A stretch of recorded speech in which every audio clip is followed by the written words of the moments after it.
पवित्र श्रीमद् भागवत गीता, पवित्र चारों वेद, पवित्र कुरान शरीफ, पवित्र बाइबल, पवित्र गुरु ग्रंथ साहिब, पवित्र कबीर साहिब की वाणी में छुपे हुए गूढ़ रहस्य अर्थात तत्व को जानने के लिए कृपया अवश्य सुनिए जगत गुरु तत्वदर्शी संत रामपाल जी महाराज के मंगल प्रवचन।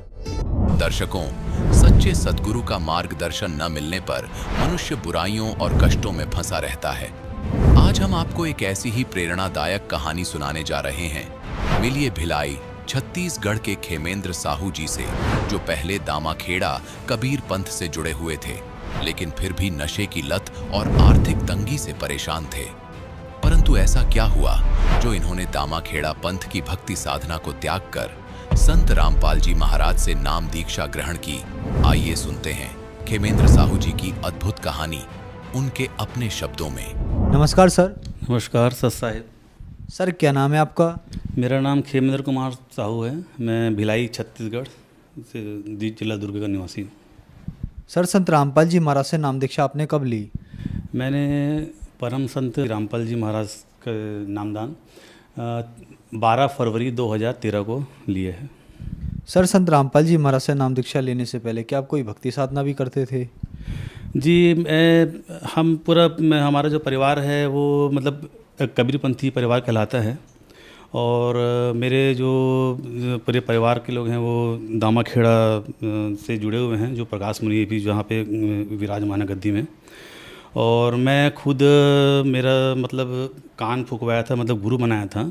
तो मेरे जो गुरु थे वो दामाखेड़ा से ही लगा हुआ है एक किरवई गांव, जो लगभग 2 किलोमीटर दूर है। तो वहाँ जो आचार्य राम जीवन दास जी शास्त्री, तो उनके द्वारा मुझे नाम प्राप्त मिला था।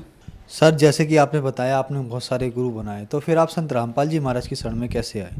संत रामपाल जी महाराज का सत्संग चल रहा था, तो मैं जनरली गाड़ी बाहर पार्क करके चला जाता था। लेकिन उस दिन सत्संग मतलब परमात्मा को एक अपने लीला करनी थी कि ऐसा संयोग था कि मैं उसी टाइम में पहुंचा, और उसी समय संत रामपाल जी महाराज का सत्संग स्टार्ट हो रहा था।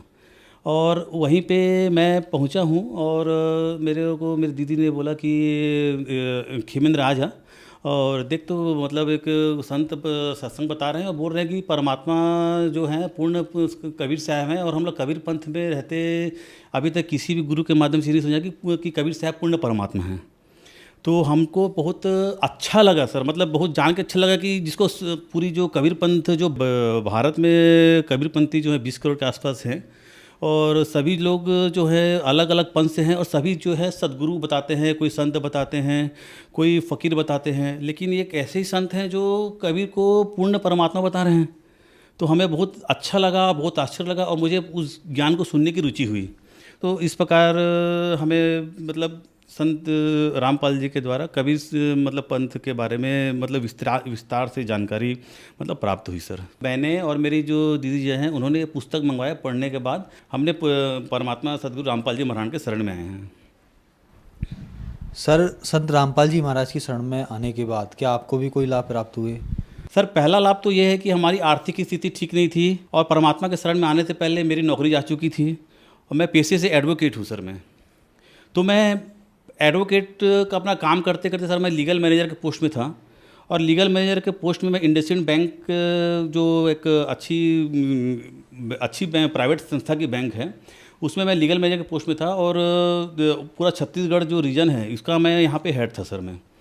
और इसमें करते करते मेरा उठना बैठना जो है बहुत इसके उच्च अधिकारियों के साथ हो गया था, जिसमें मेरे लीगल काम से मुझे सरकारी कर्मचारी और अन्य व्यक्तियों से भी मुलाकात करनी पड़ती थी।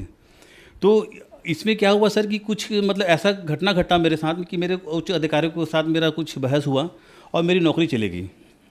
2011 में मेरी नौकरी चली गई, और उसके बाद फिर मैं घर में ही बैठा रहा, और क्योंकि मैं पेशे से वकील हूँ, तो दुर्ग अपना जो मेरा नियरेस्ट कोर्ट है वहाँ मैं अपना प्राइवेट प्रैक्टिस के लिए चला गया सर।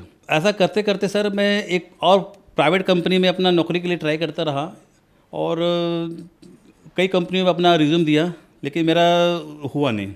लेकिन जैसे ही मैं परमात्मा संत रामपाल जी महाराज के शरण में 2013 में आया हूँ, नेक्स्ट मंथ मुझे जिस कंपनी में मैं जा के मैं रिक्वेस्ट करता था अधिकारियों से कि सर मेरे को मेरा इतने साल का अनुभव है, 6 साल का अनुभव है सर, मेरे को मतलब एक चांस दीजिए, मैं आपको कंपनी में आपका अच्छा वर्क करूँगा ऐसा करके। लेकिन उनके द्वारा मुझे सिर्फ आश्वासन दिया जाता था कि ठीक है अभी तो है नहीं, हम अब करेंगे। और बाकी पोस्ट खाली था सर, मेरे को पूर्ण जानकारी थी कि वहाँ पोस्ट खाली, फिर भी मेरे को वहाँ से एक आश्वास्त करके कि आपको ऐसा हो जाएगा करके।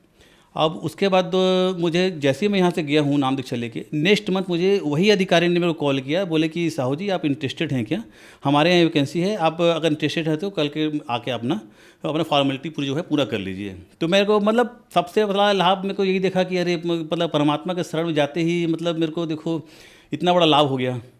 ये तो सर आर्थिक लाभ हुआ, शराब पीना चालू कर दिया था, सिगरेट पीना चालू कर दिया था, तंबाकू खाना चालू कर दिया था, और मतलब अब ये समझ लीजिए कि राक्षसों की गिनती में चालू हो गई थी। तो जैसे ही मैंने संत रामपाल जी महाराज के नाम प्राप्त करने के लिए आश्रम के लिए निकला, सेवाएं जो बसें चल रही थी वो बस खड़ी थी, और मैं सोचिए मतलब उस समय भी मेरे जेब में तब भारत छाप तंबाकू जो छत्तीसगढ़ में चलता है, भारत छाप तंबाकू और चूना मेरे जेब में था। लास्ट में जिंद स्टेशन में उतरा हूँ, तंबाकू रगड़ा हूँ, मुँह में डाला हूँ, और उसके बाद बस में बैठा हूँ। मैं बस में बैठने के बाद जैसे ही हमने आश्रम देखा तो पता नहीं मेरे अंदर क्या प्रेरणा हुई, मतलब क्या हुआ, या परमात्मा को ऐसा क्या मेरे मतलब मति फेरनी थी मेरी।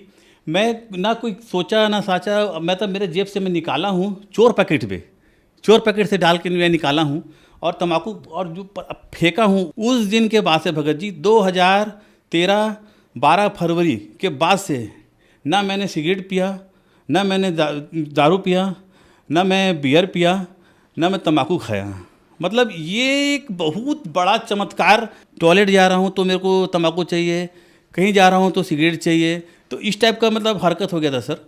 अब मैं एकदम परेशान हो गया था। तो इससे मेरे को परमात्मा ने मेरे को मुक्ति दिलाई, मेरा दूसरा लाभ। उसके बाद मुझे आध्यात्मिक लाभ हुआ, और उसके बाद मुझे नौकरी मिली। और इसी बीच में क्या हुआ था सर कि मैं पुस्तक मंगाए थे, तो मेरे यहाँ पिताजी जो हैं उनको दांत में पस भर गया था सर। वो भी नाम दीक्षित हैं, संत रामपाल जी महाराज के शरण में आ गए हैं। तो उनके दांत में पूरा वो क्या है, अपना पहले पान खाते थे तो उनके कारण उनका दांत जो है वो पूरा पस भर गया था। तो उसके कारण क्या था, वो पस जो है उनको दांत निकालते गए दांत पूरा आज के डेट में पूरा उनका दांत निकल गया है। और वो पस जो है धीरे धीरे करके पूरा ये जो श्वास की नली है सर हमारी, उसको पूरा जाम कर दिया था।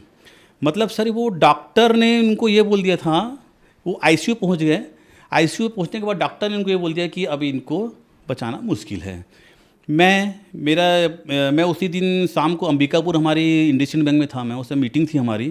तो मैं अपने बॉस को लगाया कि मेरे फादर आईसीयू में हैं और उनकी बहुत कम उम्मीद है सर, और मैं अभी जाने कंडीशन में नहीं हूँ ऐसा करके। तो तुरंत तत्काल में छुट्टी दे दिए। और मेरे बड़े भैया हैं वो अपना अलग दुखी हो गए, मैं अलग अपने जाके अपनी वाइफ के साथ और दीदी के साथ रोना चालू किया कि ये मतलब पिताजी अब नहीं रहेंगे, बोल रहे हैं डॉक्टर, पता नहीं डॉक्टर तो ऐसा जवाब दे दिए हैं, अब हम लोग कैसे करेंगे, क्या करेंगे ऐसा करके।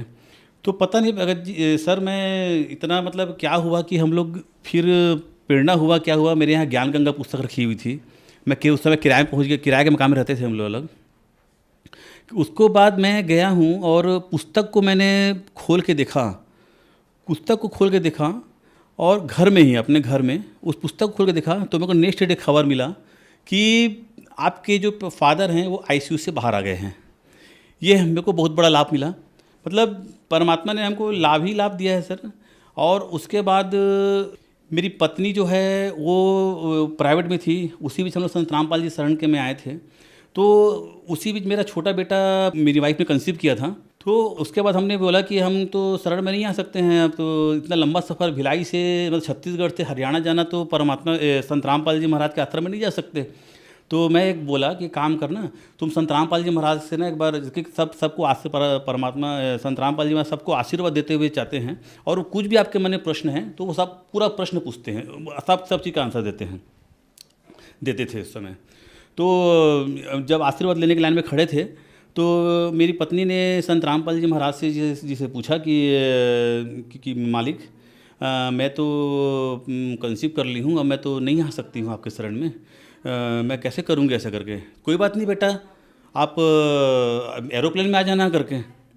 तो मेरी पत्नी एकदम आश्चर्य से बोली कि कि बंदी छोड़, मतलब हमारे तो अभी कंडीशन ही नहीं है कि हम मतलब ऐसा आएँ, परमात्मा सब दया करेंगे बोले। उनका वो आशीर्वाद हमको आज याद आता है जब मेरी जो पत्नी है वो सेंट्रल गवर्नमेंट एम्प्लॉई एम्स में कार्यरत है, और उन्होंने मतलब 2015 में सर पीएससी फाइट किया था सर छत्तीसगढ़ से। मतलब संत रामपाल जी महाराज के आशीर्वाद से ही उन्होंने पीएससी फाइट किया, और एक गवर्नमेंट जॉब में एक असिस्टेंट प्रोफेसर के पद पे अपना रायगढ़ में ये किया। और उसके बाद रायगढ़ से सर हमने वहाँ से ट्रांसफ़र के लिए बहुत ट्राई किया सर। संत रामपाल जी महाराज से मैं 6 महीने किया, मैं हे परमात्मा, हे बंदी छोड़, मतलब दास इस कुत्ते से क्या गलती हो गया है वो आप समझ रहे हो। और उसके बाद मैंने नाम शुद्धिकरण कराया, और नाम शुद्धिकरण कराने के बाद हमने सब कुछ अपने गुरु जी के ऊपर छोड़ दिया कि अगर आपको हमको अलग रखना है तो आप अलग रखिए, अगर एक करना है तो एक कर दीजिए। फिर मालिक ने ऐसा खेल किया, हुआ सेंट्रल एम्स रायपुर का पोस्ट निकला, मेरी पत्नी ने भरा और ऑल इंडिया लेवल पे उसने टॉप किया। इतना टेंशन, इतना परेशानी के बीच में पूरा तैयारी की, उसने ऑल इंडिया लेवल पे प्रवीण सिंह पे टॉप किया। ये एक चमत्कार परमात्मा का। सर, संत रामपाल जी महाराज से नाम दीक्षा कैसे प्राप्त की जा सकती है? परमात्मा का जो ज्ञान आता है वो आजकल कई टीवी चैनलों पे आते हैं, कई सभी चैनलों में नीचे पीली पट्टी दी होती हैं, जिसमें जो जितने भी नामदान केंद्र के बारे में जानकारी के लिए उस नंबर में या संपर्क करेंगे तो उस नंबर से आपको जानकारी मिल जाएगी, आप किस जिला से हैं, किस स्टेट से हैं, किस जगह से हैं। आपके आसपास जो भी नज़दीकी नामदान केंद्र रहेंगे वहाँ पे आपको संत रामपाल जी महाराज के द्वारा नाम दीक्षा प्राप्त किया जा सकता है। धन्यवाद सत साहिब। दर्शकों, अभी आपने सुने संत रामपाल जी महाराज से दीक्षा प्राप्त करके सुखी हुए भक्त के अनुभव। अब देखिए जगत गुरु तत्वदर्शी संत रामपाल जी महाराज के मंगल प्रवचन। अब जितने भी नाम धरे उस बालक के, कोई नो कहे तो भूत से, कोई कहे प्रेत से, कोई कहे ब्रह्मा से, कोई विष्णु है, तो अमाई दुख पावे और उन बच्चे न लकोवे, तुम नजर लाओगे मेरे बालक के। और क्यों नाम धरो हो न्यारे न्यारे।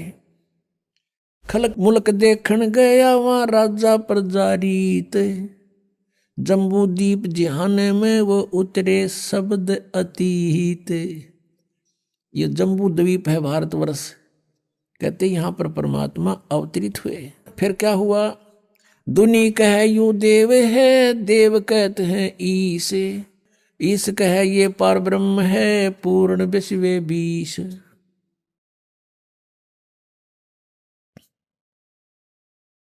अपनात्मा अब क्या होता है जब परमात्मा 25 दिन के हो गए, ना कुछ खा रहे हैं ना पी रहे हैं। अब एक समस्या और खड़ी होगी नीमा के सामने, नीरू के सामने।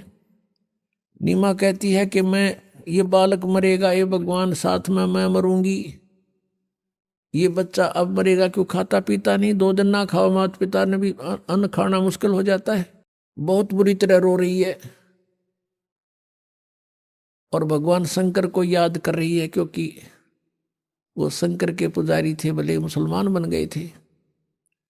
और कह रही है हे भगवान शिव जी, या तो इसको देना ही नहीं था और देकर फिर छीन रहे हो। आपकी लीला अजब है, नहीं दिया था तो सब्र था, रो रहे थे, रो पीट कर टाइम पास कर रही थी। अब ये बच्चा मरेगा, साथ मरूंगी, अगला दिन नहीं पकड़ूंगी मैं, अन्न पानी त्याग दूंगी। हृदय से ये सोचा जो परमात्मा ने देखा बुढ़िया मरेगी। अंतर्यामी कबीर साहब वहीं विराजमान। शिव जी के प्रेरणा करी कि कौन रो रहा तुझे याद करके। शिव भगवान आए वहां से साधु रूप बना के खड़े हो गए सामने। माई क्यों रो रही है? नीमा ने बताया, भगवान हे महात्मा जी, घनी दुखी हूँ, मैं बहुत दुखी हूँ, मत सुनो मेरे दुख, न मना रो लेने दो। फिर उसने बताया कि माई बता दे, अपना दुख बताने से हल्का हो जाता है, और मेरे सत्र का कोई तेरे लिए राहत होगी तो अवश्य दूंगा। तो माई ने सारी कहानी बता दी कि पहले हमारे संतान नहीं थी, और एक दिन भगवान शिव ने ये लाल हमें दिया, ऐसे कमल के फूल पर मिला। अब 25 दिन का हो गए, कुछ नहीं खाता पीता। अब ये भी मरेगा और मैं भी मरूंगी महात्मा जी। ये आज उसी दिन 2 शव हमारे घर से जाएंगे। तब भगवान शंकर ने जो साधु रूप में खड़े थे कहा कि ला दिखाना तेरा बच्चा कहाँ है। बच्चे को लाई उठा के और देखा, इतना सुंदर शरीर, जैसे किलो दूध पीवे बालक डेली, इतना स्वस्थ शरीर। वो तो अमर परमात्मा थे। माई ने सोचा, श्रद्धा से बच्चे को जीवन दान दिलाने के लिए महात्मा के चरणों में डालना चाहा, ऐसे पटकना चाहा।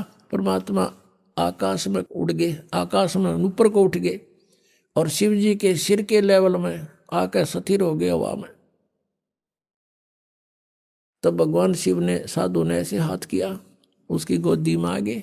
तब परमात्मा ने, नवजात शिशु ने, 25 दिन के बालक ने कहा कि महाराज इसको कह दो, शिव जी कह दे इसको एक कुंवारी गाय ले आएंगे, उस अपना हाथ आशीर्वाद से ला देना, वो दूध देवेगी। एक कोरा बर्तन मंगा लो, कुम्हार के तो ताजा। ऐसा ही किया गया। नीरू से कहा कि नीरू जा, तो भगवान शिव ने कहा साधु रूप में, एक कुंवारी गाय ला और एक कोरा बर्तन ला, तेरा बेटा दूध पिएगा। ऐसा ही किया। भगवान शंकर ने थपकी मार दी, आशीर्वाद भरा हाथ गौ बछिया, कुंवारी बछिया के कमर पे मारा, लंबे लंबे सतन हो गए और अपने आप दूध नीचे पात्र रखते ही दूध बहने लग गया, धार बंद चली और वो पात्र भरते ही बंद हो गया। मालिक ने पिया। तो पुण्यात्मा, अब ये लीला केवल कबीर साहब ने की है और वेद बताते हैं। अब आपको वेदों प्रमाण देंगे। हमने भगवान को पहचानना, फिर भक्ति तो जमा आसान है, कुछ भी इतना करना। एक बार आपका दृढ़ विश्वास हो गया कि कबीर इज गॉड, हम गॉड को गॉड ही मानना मुश्किल हो रहा है हमने, तो फिर भक्ति ज्यादा कठिन नहीं है। ये देखिएगा ऋग्वेद, ये किसने कहाँ से छपा है, कौन है इसका प्रकाशक? प्रकाशक सर्वदेशीय कार्य प्रतिनिधि सभा, महर्षि दान भवन, रामलीला मैदान, नई दिल्ली से।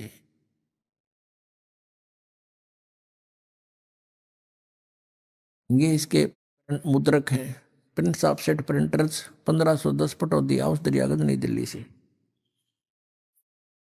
ये 9-10 मंडल इकट्ठा ही अनुवाद करके जल्द किया हुआ है।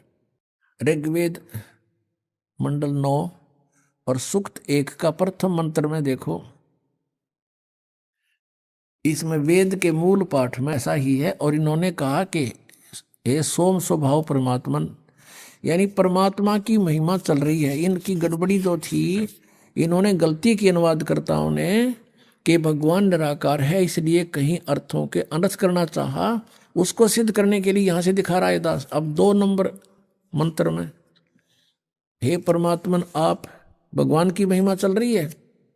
और फिर तीसरे मंत्र में हे परमात्मन आप, फिर चौथे मंत्र में हे परमात्मन आप, और फिर 5वें मंत्र में हे परमात्मन तुमको, और फिर 6ठे मंत्र में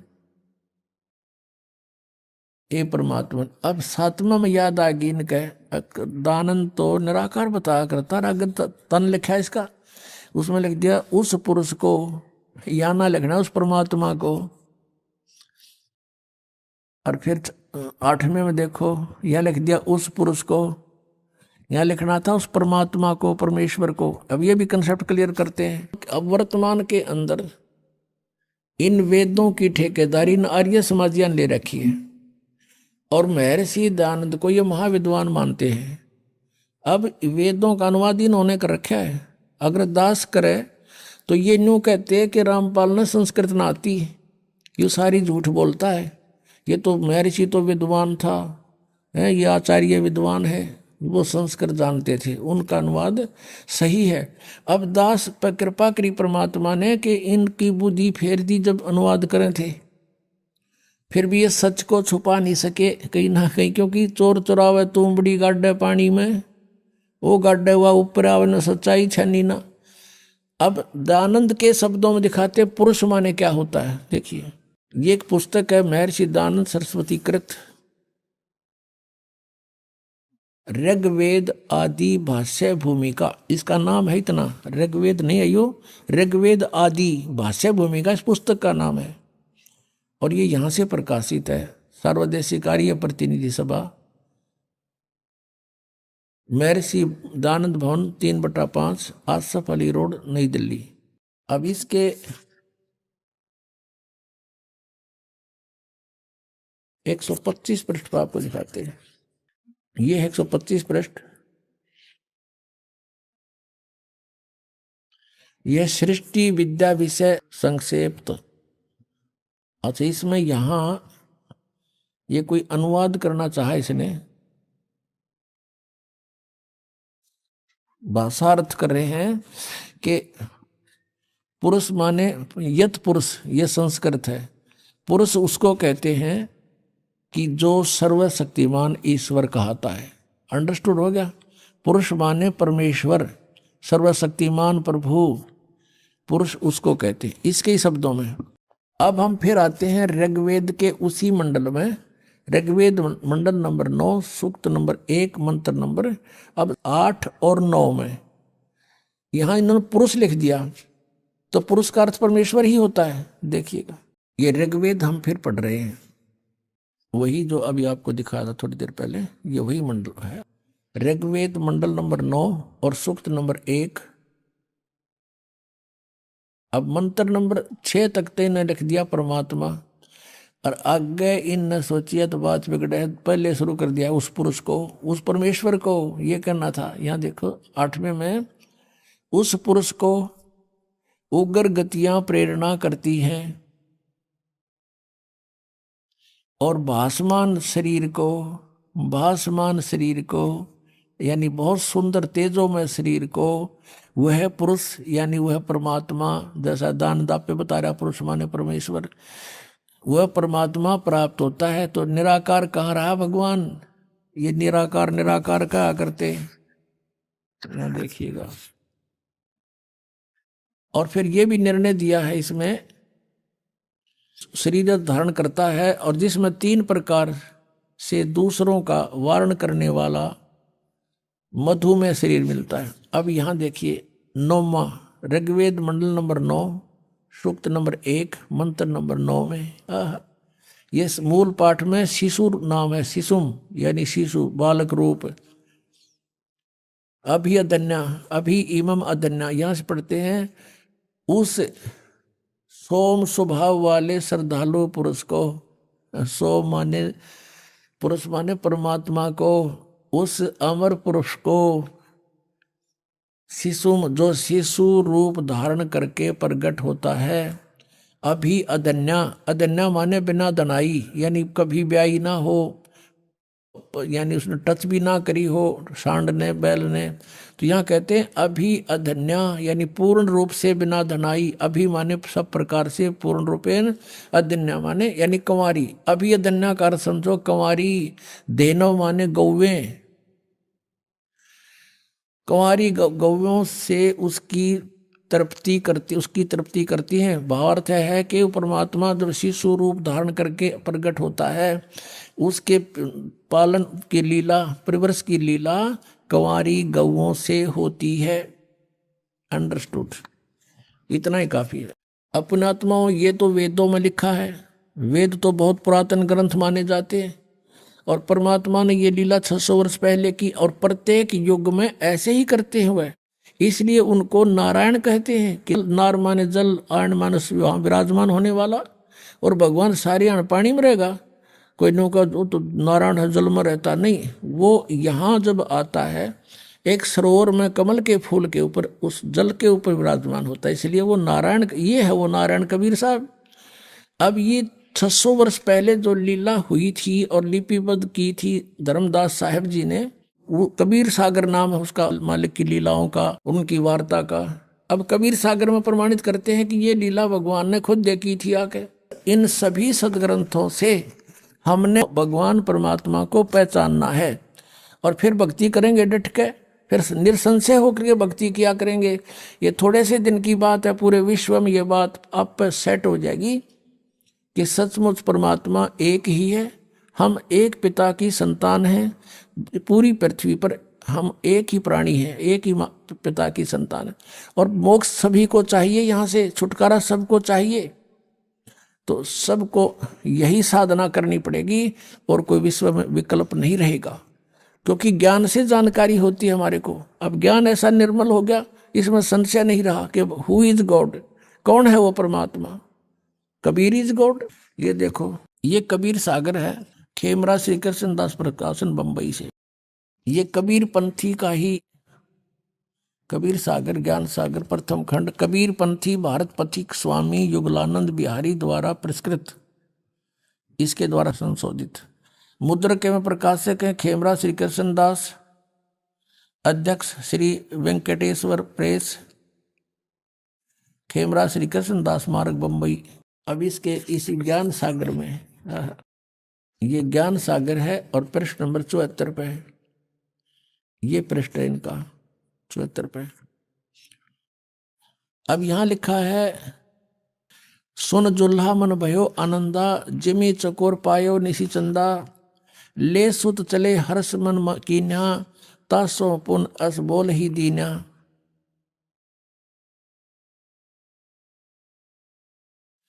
सुत काशी को ले चले लोग देखण ते आव, वही गरीबदास जी ने लिखा है और वही कबीर सागर में लिखा है। अन्न पानी बखे नहीं, जुल्हा शोक मनावे,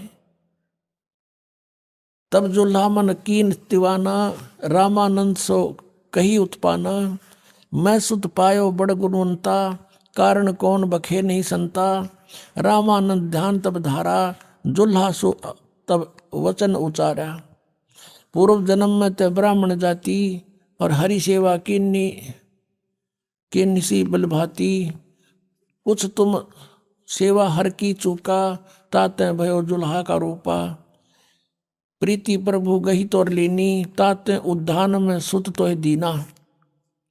निरूप को कहा कि तू पिछले जन्म में ब्राह्मण था। रामानंद जी के पास गए कि मेरा लड़का भोजन नहीं खा रहा, ना कोई दूध पी रहा है, कोई समाधान बताओ स्वामी जी। स्वामी जी ने फिर कारण बताया कि तू पिछले जन्म में ब्राह्मण था, तेने कोई गलती की थी जिस कारण से तू दानक बना, जुल्हा बन गया। उसने कहा मालिक वो तो हुई सो हुई, हे प्रभु जस की नो तस पायो, मैंने तो किराया सो भर लिया, आरत हो तू दर्शन आयो, सो कहिए उपाय गुसाई, बालक अक्षुधावंत कुछ खाई। ऐसा विधि बताओ मेरा बच्चा कुछ खा ले। रामानंद युक्ति विचारा, तुम सुत कोई ज्ञानी अवतारा, बचिया जाही बैल नहीं लागा, सोले ठाड करो ते आगा। रामानंद जी बता रहे हैं कि तेरा पुत्र कोई आम व्यक्ति नहीं है, ये पिछले जन्म का कोई अच्छा विद्वान पुरुष है, इसलिए इसने पिछली अपनी जानकारी है। और बचिया जाही बैल नहीं लागा, यानी कंवारी गाय जिसने बैल ने कभी टच भी नहीं किया है, और सो ले ठाड करते ही आगा, उसके सामने ले आओ। दूध चले ते थनते दूध धरो छिपाई, अक्षुधावंत जब होवे ताके दे खवाई। जुल्हा एक बछिया ले आवा, और चलो दूत कोई मरम न पावा, चलो दूत जुल्हा हरसाना, राख छिपाई काहू नहीं जाना। अब यहाँ जो दूत शब्द है ना, ये कबीर पंथियों ने ये बहुत सा और विवरण था कि कौन आया था, कैसे आया था, कब शंकर भगवान आए थे। तो कबीर पंथी केवल कबीर जी को एक संत मानते रहे और शंकर जी को उसमें मिलाना नहीं चाहते थे, क्योंकि वो अलग पंथ बना बैठे। तो इस करके इन्होंने यहाँ कुछ कटिंग कर दी। अब इसकी पूर्ति आदरणीय गरीबदास साहिब जी ने की है। पुण्यात्मा, ये अध्यात्म ज्ञान है। अध्यात्म ज्ञान को आपने ढंग से समझना पड़ेगा। जैसे हम एक बच्चे को पढ़ाते हैं 12, 13 वर्ष, 16 वर्ष, और केवल एक पेट के लिए उसको पूरा फ्री भी कर देते हैं, खर्चा भी खूब लगाते हैं अपने सामर्थ्य अनुसार, और फिर भी उसको रोटी मिले ना मिले, रोजगार मिले ना मिले, कोई गारंटी नहीं। तो उसके लिए हम इतना डिवोट करें, क्योंकि हमने सिर्फ वो रोजी रोटी ये देखी आज तक। अब हमने मोक्ष के लिए इतना समय लगाना पड़ेगा, और इसी तरह हमने कुर्बान होना पड़ेगा, और इसमें हानि नहीं, इसमें मोक्ष होगा ही होगा। इसके लिए हमने समय भी चाहिए, ये कथा भी सुननी चाहिए, और जैसे गुरुदेव बतावे, यानी आध्यात्मिक टीचर, आप विद्यार्थी, जैसे गुरुजी बताओ वैसे फिर करके देखे और तभी सफलता होती है। अब आपने देखा कि परमात्मा ने यह लीला करी और कुंवारी गाय का दूध पिया। अब जैसे आपको बताया था कि शिव आए थे शिवपुरी थे और उनको फिर दूध पिला। अब यही चित्रण आदरणीय गरीबदास साहिब जी ने अपनी वाणी में लिखा है। अब ये जो कबीर सागर में इन्होंने कुछ 600 वर्ष के अंदर जो कुछ त्रुटियां अपने हिसाब से इसमें एडजस्टमेंट कर दी, फिर भी सच्चाई छुपी नहीं, मालिक की दया से शेष रहेगी। तो अब उसकी पूर्ति के लिए परमात्मा ने 600 वर्ष पहले धर्मदास जी से कहा था कि धर्मदास, ये 12 पंथ चलेंगे मेरे नाम ते कबीर पंथ, उनमें जो प्रथम आवेगा जैसे चूड़ामणि जी, वो तो अच्छी आत्मा होगा, आगे चल के उसके उत्तराधिकारी बस नकली हो जाएंगे सारे, काल प्रेरणा से और ही साधना शुरू कर देंगे। ऐसे ही गरीबदास साहिब जी तो परमात्मा की आत्मा थी, आदरणीय गरीबदास साहिब जी 12वें पंथ में जो आए हैं, लेकिन आगे उनके उत्तराधिकारियों को कहेगा पता नहीं, ना परमात्मा की वाणी को समझ सके और ना ही मालिक ने समझाना उचित समझा था कि ये भेद अभी खोलना नहीं है। उन तो सिर्फ बोल बोल के लिखवा दी और आज इस दास को वो सद्बुद्धि दे दी कि इन गूढ़ रहस्यों को आपको समझा दिया। तो उस समय 600 वर्ष पहले परमात्मा ने कही थी क्या होगा कि 12वां पंथ जो कबीर पंथ होगा उसमें मेरे महिमा की वाणी फिर प्रकट होएगी, मेरा सच्चा ज्ञान फिर प्रकट होगा 12वें पंथ के प्रवर्तक के द्वारा। लेकिन उस 12वें पंथ के अनुयायी भी उस मार्ग को समझ नहीं सकेंगे, क्योंकि परमात्मा ने कहा था धर्मदास तो लाख दुहाई, ये मूल ज्ञान की तबार न जाई, मूल ज्ञान बार जो पढ़ी, बिचली पीढ़ी हंस नहीं तरही। इसलिए गरीबदास साहिब जी ने भी बोल बोल के लिखवा दी, उसका निर्णय नहीं दिया किसी को। इसलिए कहा कि ये सब पढ़ेंगे गरीबदास वाले पंथ के भी लोग, लेकिन वो समझ नहीं सकेंगे।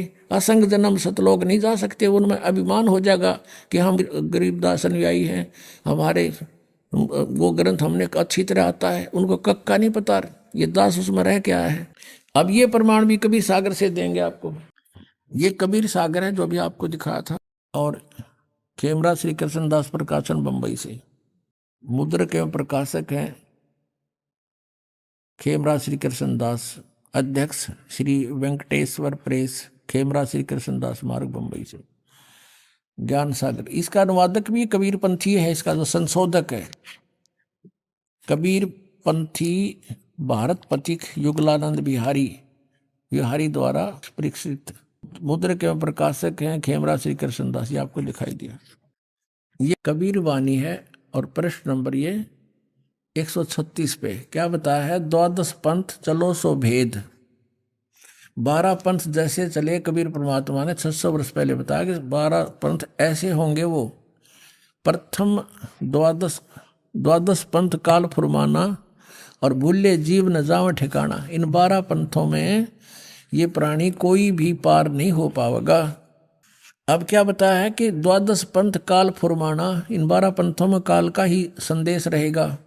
और भूले जीव न जाए ठिकाना, ताते आगम कह हम बाखा, यह लिखना था प्रथम वंश चूड़ामणि शाखा। लेकिन यहाँ इन्होंने कबीर पंथियों ने गड़बड़ कर दी कि चूड़ामणि जी को काल का पंथ नहीं बताना चाहते थे, लेकिन सच्चाई नहीं छुपती। प्रथम जग में जागू बरमावे और बिना भेद वो ग्रंथ चुरावे। दूसर सुरत गोपाल होई मूल निरंजन, फिर पंथ टकसार पंथ, फिर सतनामी पंथ, ये जीवा पंथ, सतनामी पंथ, राम कबीर पंथ। अब यहां इन्होंने क्लियर लिखा है कबीर चरित्र बोध में, ये है बोध सागर में कबीर चरित्र बोध, और यहां से शुरू किया है ये 1870 पृष्ठ पे, ये 1870 है, ये ब्रैकेट वाले पृष्ठ हैं ये। और बोध सागर यहां लिखा है कि कबीर साहब के पंथों का वृंतांत, नारायण दास जी का पंथ। ये नारायण दास जी कबीर पंथ में नहीं थे, ये तो श्री कृष्ण पंथ में था। यहाँ था चूड़ामणि का पंथ, इन्होंने जान के काट दिया। यागो दास जी का पंथ, यागो जागो को है यागो पंथ। और तीसरा सूरत गोपाल, चौथा मूल निरंजन, पांचवा टकसार पंथ, फिर भगवान दास पंथ, सतनामी पंथ, कमालिया पंथ, राम कबीर पंथ, 12वां है गरीबदास पंथ। ये छुड़ाने वाले जो हुए हैं गरीबदास जी, वो 12वें पंथ में। अब फिर हम यहाँ आते हैं, अब फिर आते हैं कबीर वाणी के 136 पृष्ठ पे कबीर सागर में। अब फिर देखते हैं 12 पंथ चलो शोभित। हम यहाँ तक आ जाते हैं कि प्रथम जागू का, दूसरा सूरत गोपाल, तीसरा मूल निरंजन है ये चौथा, और 5वां टकसार पंथ। धीरे हम यहाँ आते हैं फिर जैसे सतनामी पंथ, राम कबीर पंथ, फिर ज्ञानी पंथ, और फिर 10वां 11वां से परम धाम की वाणी पंथ। अब ये है 12वां। संवत 1775 हुई, ये 1774 है, क्योंकि संवत 1774 सन 1717 में गरीबदास जी का जन्म हुआ था। ये तो 12वां पंथ है, ये गरीबदास वाला पंथ। और संवत 1774 समझो 74 हुई, इसमें लिखा 75 है। तादिन प्रेम प्रगटे जग सोई, आज्ञा रहे ब्रह्म बोध लावे, कोली चमार सबके घर खावे, साख हमारी ले जीव समझावे, असंग जन्म ठोड़ नहीं पावे। गरीबदास जी की वाणी से ये समझावेंगे, असंग जन्म वो ठिकाना नहीं जा सकते। 12वें पंथ प्रगट हुआ वाणी, 12वें पंथ गरीबदास जी द्वारा मेरी महिमा की वाणी फिर प्रगट होएगी। जो कबीर सागर में त्रुटियां हो गई होंगी उनको पुनरावृत्ति कर देगी। 12वें पंथ प्रगट हो वाणी, शब्द हमारे की निर्णय ठानी। ये गरीबदास पंथ वाले हमारे इस वाणी का निर्णय तो करने की चेष्टा करेंगे, लेकिन अस्थिर घर का मरम नहीं पावे, और ये 12 पंथ हम ही को जावें। साख हमारी लिए जीव समझावें, ये गरीबदास पंथ वाले अन्य। और कहते हैं असंग जन्म वो ठोड़ नहीं पावे, असंग जन्म नहीं जा सकते गरीबदास पंथ वाले। और 2 नकली कबीर पंथी जो और हैं वो भी। फिर कहते हैं 12वें पंथ हम ही चल आवे। वो 12वें पंथ में आगे चल के जो वाणी प्रकट होने के बाद, और सब पंथ मेट एक ही पंथ चलावे। अब दास को भेज दिया, दास इस गरीबदास पंथ से संबंधित है। और 12वें पंथ वो खुद नहीं आए, परमात्मा दास को भेज दिया और वही पावर दे दी। अपने काम तो वही कर रहे हैं मालिक की। 12वें पंथ में हम आएंगे, फिर ये न सब न देखेंगे, सबको एक पंथ बना देंगे, सारा सब ज्ञान के आधार से समझ जाएंगे। तब लग बोधो कुरी चमारा, फिर तुम बोधो राज दरबारा, प्रथम चरण कलयुग निराणा, तब मगर मांडो मैदाना। कहता है कलयुग का प्रथम चरण वो होगा, मैं मगर से सह शरीर जाऊंगा। मगर से प्रथम चरण कलयुग का, 3 चरण बताएं कलयुग के, ये बिचला चरण अब चल रहा है। ये प्रथम चरण कलयुग निराणा, और तब मगर मांडो मैदाना। धर्मराय से मांडो बाजी, तब धर बौद्धों पंडित का जी। अब यहां जाता है 5505, तब ये शब्द होगा साचा। 5505 जब वर्ष चले जाएंगे कलयुग के, तब ये साचा होगा। समझ लो ये साचा हो गया। अब इसका कारण क्या था कि कलयुग के जब 5505 वर्ष लगभग बीत जाएंगे, उस समय यो मेरी आज की बोली हुई वाणी, सन 1398 से 1518 के बीच में जो वाणी बोली है परमात्मा ने वचन कहे हैं कि ये उस समय सच्ची होंगी। आज ना दच्चा किससे कहे, आज किसी को विश्वास नहीं होगा इसका। उस समय ये सच्ची होगी ये बात जो मैं आज बोल रहा हूं। और तब तक कहा धर्मदास तो 1,00,000 दोहाई, ये मूल ज्ञान कहीं बार न जाई। ये देखिएगा आगे इसी में, धर्मदास मोरी 1,00,000 दोहाई, 5505 तब ये शब्द होगा साचा। इस इतने समय कलियों के बीत जाएंगे तब। धर्मदास मोरी 1,00,000 दोहाई, ये मूल शब्द बाहर ना जाई, ये ना जाई गलत प्रिंट गलत हो रहा है। पवित्र ज्ञान तुम जग में बाखो, मूल ज्ञान गोई यानी गुप्त तुम राखो। मूल ज्ञान जो बार पर ही, बिजली पीढ़ी हंस वंश नीतर ही, 33 अरब ज्ञान हम बाखा, मूल ज्ञान गुप्त ही राख्या, गोए राख्या, गोए मन गुप्त। मूल ज्ञान तुम तब लग छुपाई, जब लग 12 पंथ मिटाई। अब यहां दिखाते हैं आपको 134 पृष्ठ पे सारा निर्णय दे रखा परमात्मा ने, कबीर वाणी 134 पृष्ठ पे। अब यहां बताए हैं 13 वंश, 12 तो ये थे काल के जाल में रह गए सारे। प्रथम वंश उत्तम, ये नारायण वो है चूड़ामणि जी, दूसरे ये जागू, और ये तीसरा, फिर चौथा, फिर पांचवा।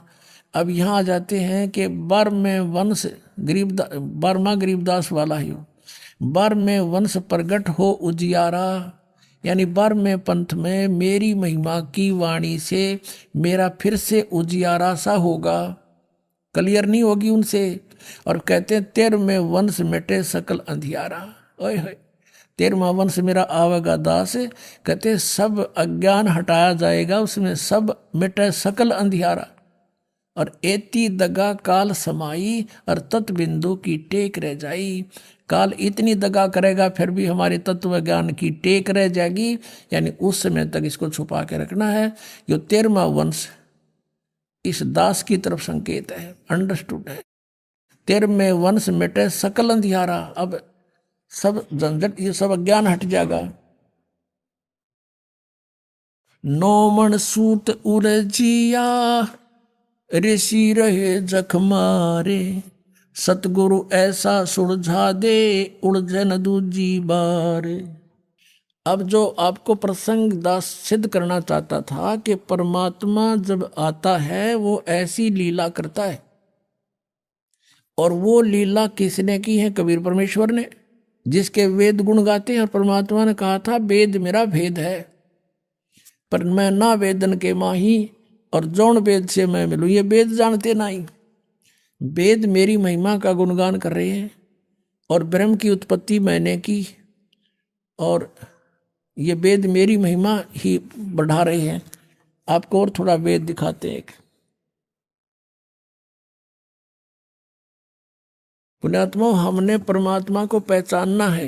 ये देखिएगा ऋग्वेद, ये ऋग्वेद है, इसको दिखाते कहाँ से है। ये यहाँ से प्रकाशित है, प्रकाशक पंडिता राकेश रानी,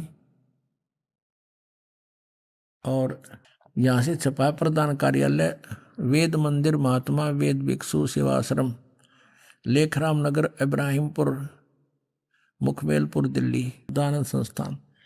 इसमें मंडल नंबर 10 और सूक्त नंबर 49 49 में प्रथम ही मंत्र में लिखा है। ये देखिएगा, ऋग्वेद मंडल नंबर 2 सूक्त 49, ये 49 का प्रथम मंत्र।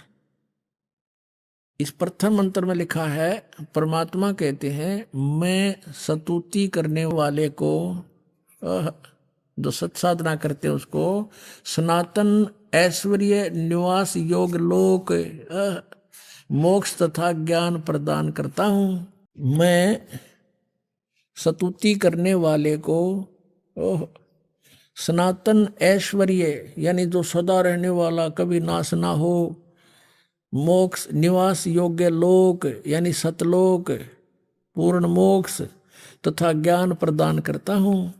अहम ब्रह्म कर्णवम कर्णवम, मैंने ब्रह्म को उत्पन्न किया। इन्होंने वेद लिख दिया। ब्रह्म का अर्थ वेद नहीं होता, राजा का अर्थ विधान नहीं होता, संविधान नहीं होता। मैं ब्रह्म को उत्पन्न करता हूँ, काल की उत्पत्ति मैं ही करता हूँ ब्रह्म की। और जो वेदों में महिमा है, यह वेद मेरी ही महिमा की वृद्धि करता है। यज्ञदान सत्संग करने वाले को सन्मार्ग में आदेश करने वाला मैं ही हूँ, यानी तुम्हें रास्ता भी मैं दिखाता हूँ जो मेरी शरण में आ जाते हो। और वेद मेरी ही महिमा का गुणगान कर रहे हैं। अब क्या बताते हैं, अब ये सारे प्रमाण हो गए कि कबीर परमात्मा, वेदों में लिखा कि परमात्मा कहता है कि मेरा भेद है वेदों में पूरा, और ब्रह्म की उत्पत्ति मैंने की, काल की, इस ब्रह्म की। और वही खुद अपने सूक्ष्म वेद में 600 वर्ष पहले कहा था, वेद मेरा भेद है, मना वेदन के माही। यानी जिस इन वेदों में मेरे पाने की विधि नहीं है, लेकिन महिमा मेरी ही है सारी।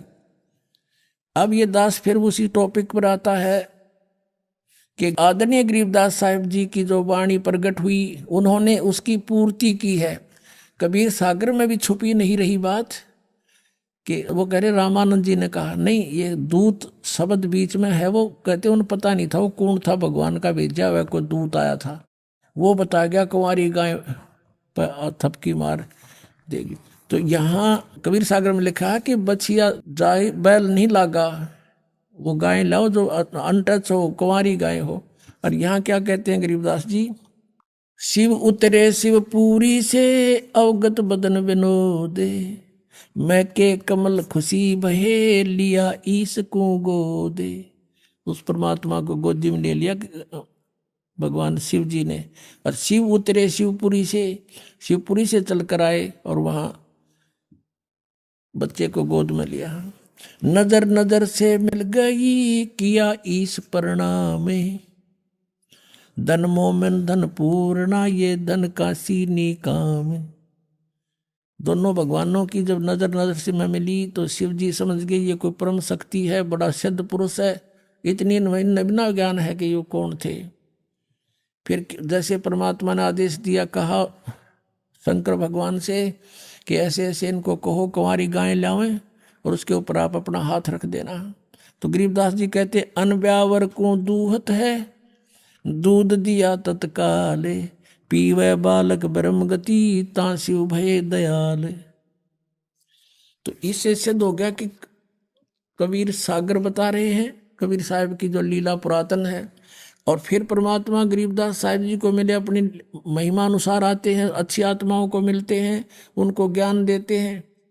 फिर उन श्रेष्ठ आत्माओं में से जिनको परमात्मा मिले थे, गरीबदास जी ने यही बताया है कि परमात्मा ने कुंवारी गाय का बिना ब्याई गाय का दूध पिया। अभी आपने सुने संत रामपाल जी महाराज के मंगल प्रवचन। आइए अब सुनते हैं संत रामपाल जी महाराज से नाम दीक्षा लेकर सतभक्ति करके अद्भुत लाभ प्राप्त करने वाले अनुयायी के विचार। दर्शकों, ये सच्ची कहानी है उत्तराखंड के रुड़की जिले के रहने वाले बंकू दास जी की, जो सावन कृपाल रूहानी मिशन और दामाखेड़ा कबीर पंथ से जुड़े थे और इनके द्वारा बताई गई भक्ति साधना किया करते थे। लेकिन इतनी भक्ति करने के बाद भी बंकू जी के जीवन में दुख खत्म होने का नाम ही नहीं ले रहे थे। फिर अचानक बंकू जी ने सावन कृपाल रूहानी मिशन और दामाखेड़ा कबीर पंथ को त्याग कर संत रामपाल जी महाराज से नाम दीक्षा ग्रहण की। आखिर बंकू जी ने संत रामपाल जी महाराज से नाम दीक्षा क्यों ली? आइए जानते हैं बंकू दास जी की सच्ची कहानी, उन्हीं की जुबानी। नमस्कार सर। नमस्कार जी। सर क्या नाम है आपका? मेरा नाम बंकू दास है सर। बंकू दास जी आप कहाँ से हैं? रुड़की से हूँ जी, जिला हरिद्वार उत्तराखंड से। सर संत रामपाल जी महाराज से नाम दीक्षा आपने कब ली? 28 मार्च 2018 में ली सर। सर संत रामपाल जी महाराज से नाम दीक्षा लेने से पहले क्या आप कोई भक्ति साधना भी करते थे? जी सर, संत रामपाल जी महाराज से नाम दीक्षा लेने से पहले मैं 16 साल सावन कृपाल रूहानी मिशन में रहा। राजेंद्र जी महाराज से नाम दीक्षा ली थी और उसके बाद 4 साल दामाखेड़े में रहे जी। और जो साधना वहाँ से उन्होंने बताई वो साधना करी। वो साधना करने के बाद भी हमें दुखों का पहाड़ टूटता रहा। सर फिर क्या कारण बना कि आप संत रामपाल जी महाराज की शरण में आए? सर जी, हम जो है संत रामपाल जी महाराज की शरण में आए। हमारे एक मित्र हैं जो मतलब सावन कृपाल रूहानी मिशन में थे। उन्होंने संत रामपाल जी महाराज से नाम दीक्षा ली थी और उसके बाद उनके हम संपर्क में जैसे आए, उन्होंने हमें ज्ञान गंगा पुस्तक दी, कहा कि भाई ये पुस्तक पढ़ो और जो तुम्हारे घर में जो दिक्कत परेशानी है, मतलब एक संत रामपाल जी महाराज ही पूर्ण संत है धरती पर जो मतलब इस चीज़ से निजात दिला सकें। तो हमने वो ज्ञान गंगा पुस्तक पढ़ी। हमें थोड़ा ये लगा कि कुछ नहीं है, क्योंकि दामाखेड़े में बताते थे कि भाई ये तो जो है ना एक संत है जो मतलब शास्त्रों को पढ़ के बताएगा और मतलब जो है इस तरह की कुछ उन्होंने अनुराग सागर के अंदर जो फेरबदल कर रखा वो लिख रखी बातें। हमने सोचा मैं कि भाई ये तो कुछ नहीं है। हमने उन भगत को भी कहा कि भाई आप गलत चले गए, क्योंकि हम पहले एक ही मिशन में थे, सावन कृपाल रूहानी मिशन में हम दोनों थे। तो वो तो चले गए संत रामपाल जी महाराज की शरण में और हम दामाखेड़े में चले गए। उसके बाद वो लगे कहने कि भाई आप जो है मतलब संत रामपाल जी महाराज की शरण में आ जाओ, आपका जो है संकट सारा मतलब जो है यहाँ ही निमट सके और कहीं नहीं निमट सकता। तो हमने कहा कि भाई आप गलत चले गए, आप जो है मतलब जो है इधर दामाखेड़े में आओ कि यही गद्दी है मतलब जो कबीर साहब जी मतलब कह गए थे भाई दामा खेड़े में मतलब उनका वह है। तो लेकिन कि चलो भाई कोई बात नहीं। फिर मेरी भगतमती दिक्कत लगी करने और हम जो है क्या नाम निकल रहा है परेशानी होने लगी। हमने सोचा कि भाई चलो देख लेते हैं। तो मैं अपनी भगतमती को नाम दीक्षा दिलाने के लिए लेकर आया नामदान केंद्र रुड़की पे। उसके बाद मैंने सोचा कि भाई जैसे नियम परमात्मा ने नियम जो लिख रखे हैं और संत रामपाल जी महाराज की जो नियम मर्यादा है वो मैंने सुनी, तो मुझे अच्छा लगा कि भाई ये तो नियम मर्यादा जो गुरुजी बता रहे संत रामपाल जी महाराज, ये तो जगत वालों को भी करनी चाहिए। तो मुझे वो अच्छा लगा। संत रामपाल जी महाराज से नाम दीक्षा लीजिए मैंने। सर फिर संत रामपाल जी महाराज से नाम दीक्षा लेने के बाद क्या आपको लाभ भी मिले? हाँ जी, संत रामपाल जी महाराज से नाम दीक्षा लेने के बाद हमें बहुत लाभ मिले सर। मेरे एलर्जी थी पूरे शरीर में और मेरे शरीर पर भी सोजा आ चुका था, मेरे खून में इन्फेक्शन हो गया था, आंखों में भी एलर्जी हो गई थी और मेरे बहुत बड़े बड़े मतलब जख्म हो चुके थे। मैं हरिद्वार में एक डॉक्टर है उनके यहाँ भी इलाज करा, रुड़की में भी इलाज करा, फिर मैंने एम्स में इलाज करवा। मेरी रिपोर्टें वगैरह भी थी वो मैं सर भूल गया। और उसके बाद मैं बहुत परेशान हो गया था। 5 साल से मेरा एलर्जी रही, मुझे कोई आराम नहीं मिला। मेरा हलवाई का काम है सर, मैं भट्टी पर जैसे बैठता था मेरा बेचैनी हो जाती और मैं रात को मतलब बिस्तर में भी, सर्दी के महीने बिस्तर में भी नहीं पड़ सकूँ था क्योंकि मेरा बहुत परेशानी होती। तो मैं संत रामपाल जी महाराज की शरण में जैसे आया तो मुझे उस एलर्जी से भी मतलब आराम मिला और मैं बिल्कुल ठीक हूँ सर अब जा। और मेरा माइग्रेन का दर्द था सर, वो बचपन से ही था और बहुत दर्द होता था। मैं दवाई लेकर मतलब काम पे जाता था सर, दवाई के बिना मेरे से काम नहीं होता। भट्टी पे बैठने से मतलब एक तो एलर्जी परेशान कर रही थी, ऊपर से माइग्रेन का दर्द और घर का खर्चा उठाना। घर में मतलब इतनी आर्थिक स्थिति नाजुक थी, 5 लाख रुपए कर्ज हो चुके थे सर घर में। मतलब जितने सैने सट्टे हैं जहाँ भी अपनी भगतमती को ओपरे के लिए भूत बाधा ठीक कराने के लिए लेके जाते थे सर। किसी ने बर्तन बिकवा दिए, किसी ने मतलब चीज़ें बिकवा दी और हम मतलब इतने कर्जबंद हो चुके थे इस चक्कर में सर कि 5 लाख रुपए सिर हो गए और हम बीमारी से परेशान। जब संत रामपाल जी महाराज की शरण में आए, एक तो जो मेरी बीमारी थी अब बिल्कुल ठीक है सर, मैं बिल्कुल ठीक हूँ और मेरा वज़न भी बहुत बढ़ चुका था। कम से कम 80-90 किलो मेरा वज़न होगा था सर, मेरे सारे शरीर पर सोजा था। मेरे साथ वाले भी ये कहते थे कि बंकू अपना इलाज करा ले, तू मतलब बहुत वज़न बढ़ रहा तेरा और तुझे कुछ ना कुछ दिक्कत है, मतलब फिर समस्या खड़ी हो जाएगी। तो सर मैंने एम्स में अपना इलाज करा लेकिन वहाँ से भी कोई राहत नहीं मिली। 5 साल में परेशान रहा। फिर उसके बाद संत रामपाल जी महाराज से नाम दीक्षा लेने के बाद मुझे राहत मिली सर और अब मैं बिल्कुल ठीक हूँ सर। संत रामपाल जी महाराज से नाम दीक्षा लेने के बाद मुझे अब कोई परेशानी नहीं है सर। और एक मेरा बेटा है, स्कूल में बच्चा गया हुआ था तो वहाँ से फ़ोन आया कि भाई आपके बच्चे को मतलब कोई दिक्कत हो रही। तो जैसे हम घर बच्चे को लाए तो हमने देखा कि जैसे बाथरूम में गया तो बाथरूम में जैसे ही गया वो पेशाब करने के लिए तो बाथरूम के रास्ते खून के कतरे कतरे आ रहे थे सर। और इतनी परेशानी हम संत रामपाल जी महाराज से नाम दीक्षा ले ली थी हमने उस टाइम, शुरू में ही ये बात है क्योंकि हम इतना वो नहीं थे हमें ज्ञान।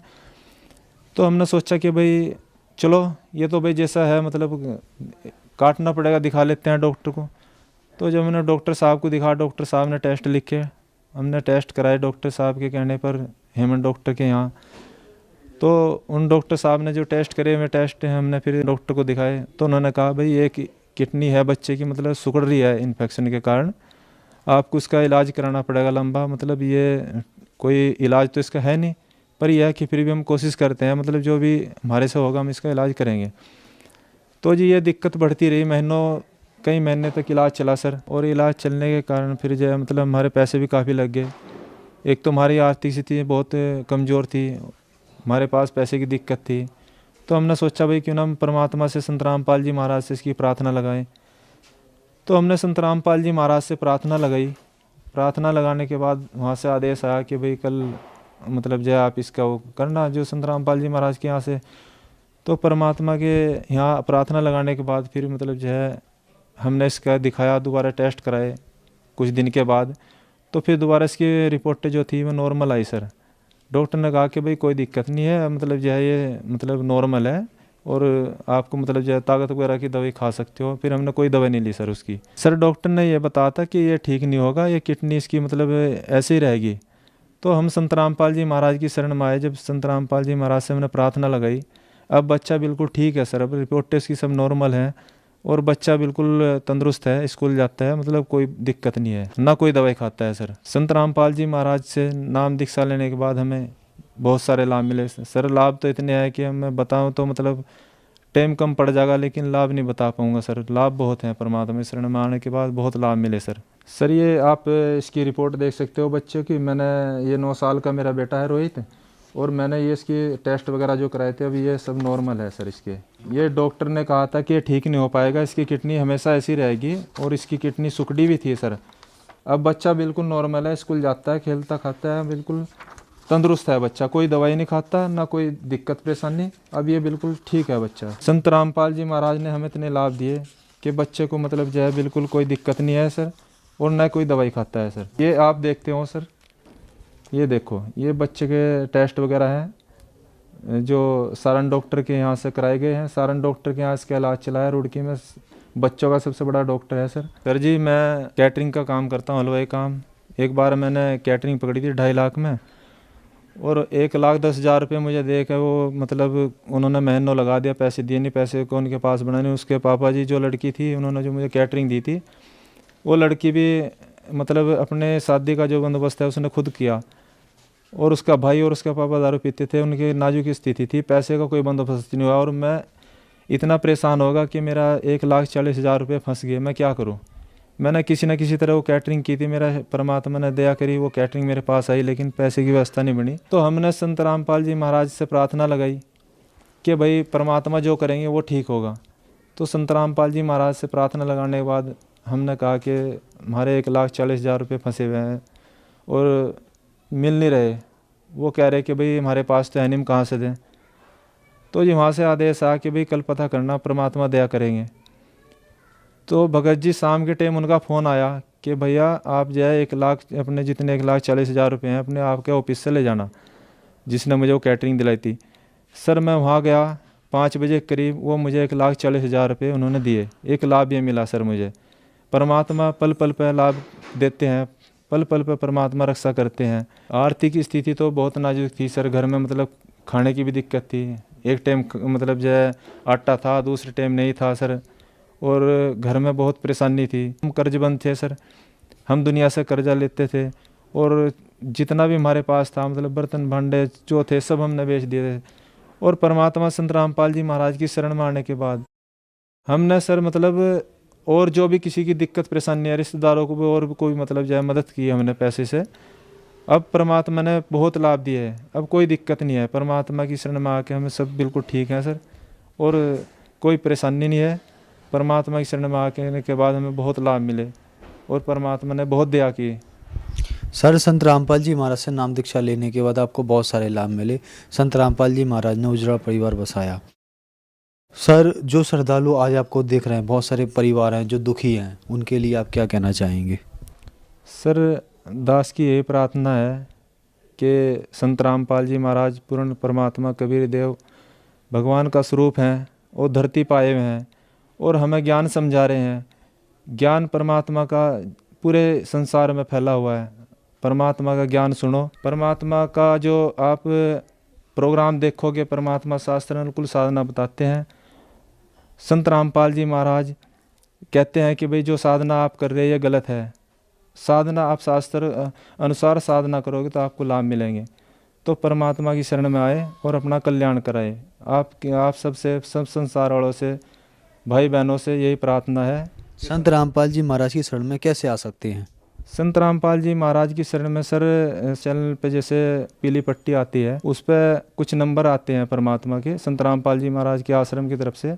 उन नंबरों पे आप फ़ोन करके आप जो है नज़दीकी नामदान केंद्र का अपने आसपास पता कर सकते हो, और परमात्मा से नाम दीक्षा लेके अपना कल्याण करा सकते हो सर। धन्यवाद सर। सच्चाई जी।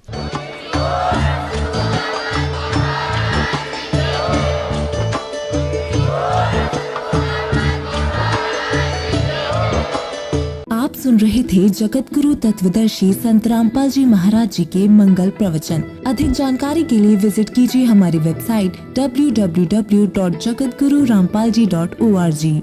संत रामपाल जी महाराज जी के शुभ आशीर्वाद से पूरे विश्व भर में 500 से भी ज्यादा नाम दीक्षा केंद्र हैं, जिन पर संत रामपाल जी महाराज जी द्वारा ऑनलाइन निशुल्क नाम दीक्षा दी जा रही है। अपने नजदीकी नाम दीक्षा केंद्र का पता करने के लिए संपर्क करें 8222880541।